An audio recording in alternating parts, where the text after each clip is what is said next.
एक आम का पेड़ था जिसके आम बहुत ही स्वादिष्ट थे, मगर फिर भी गांव का कोई भी आदमी वहां जाने से मना कर देता था। सब लोग मानते थे कि वहां पे कोई बुरी आत्मा का साया है। दो दोस्त जो इन सब बातों पे भरोसा नहीं करते थे, कभी कभी सुबह के वक्त वहां आम लाने जाया करते थे। एक दिन शाम को बहुत ही तेज़ हवा चल रहा था। तभी एक दोस्त ने दूसरे दोस्त से वहां जाने के लिए कहा। दूसरा दोस्त जो जानता था कि शाम के वक्त वहां जाना खतरे से खाली नहीं है, उसने जाने से मना कर दिया, मगर अपने दोस्त के बहुत समझाने के बाद वो जाने के लिए राज़ी हो गया था। मगर पहुंचने के बाद वहां उनको एक भी आम नीचे गिरा हुआ नहीं मिलता है, जो देख के दोनों दोस्त सोच में पड़ जाते हैं। जब वो दोनों दोस्त लौटने का सोच ही रहे होते हैं, तभी अचानक से वहाँ पे बारिश शुरू हो जाता है। कोई दूसरा रास्ता ना होने के कारण वो दोनों दोस्त उस घर पे ही रुकने का फैसला करते हैं। दूसरा दोस्त जो मन ही मन काफ़ी डर रहा होता है, अपने दोस्त से वहाँ से चले जाने के लिए कहता है। तभी अचानक घर के पीछे से किसी के चलने का आवाज़ आता है। पहला दोस्त जो वहाँ पे देखने के लिए जा ही रहा होता है, तभी दूसरा दोस्त उसे रोक लेता है और वो दोनों भीग कर ही अपने घर चले आते हैं।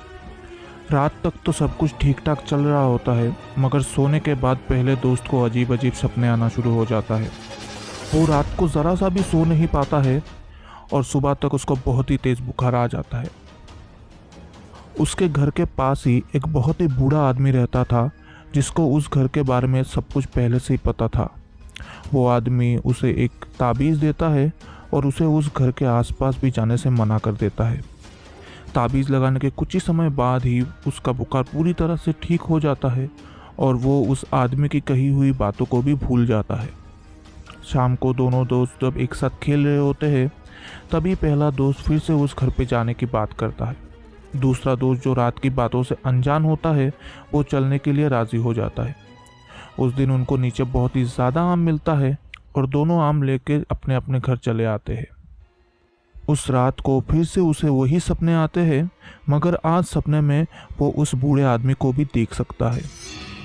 वो बूढ़ा आदमी उसको कुछ कहने के लिए सामने आ ही रहा होता है, तभी परछाई जैसी कोई चीज़ उसे पीछे खींच के ले जाती है।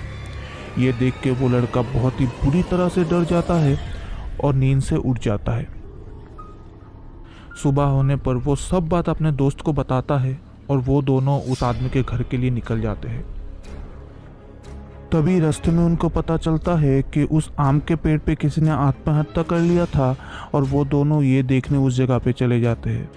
वहाँ जाने के बाद उनके पैरों के नीचे से ज़मीन खिसक जाती है, क्योंकि ये वही बूढ़ा आदमी होता है जिसने उसको ताबीज़ दिया था। दोनों दोस्त उसी दिन गांव छोड़ के चले जाते हैं और कभी भी वापस ना लौटने का फैसला करते हैं।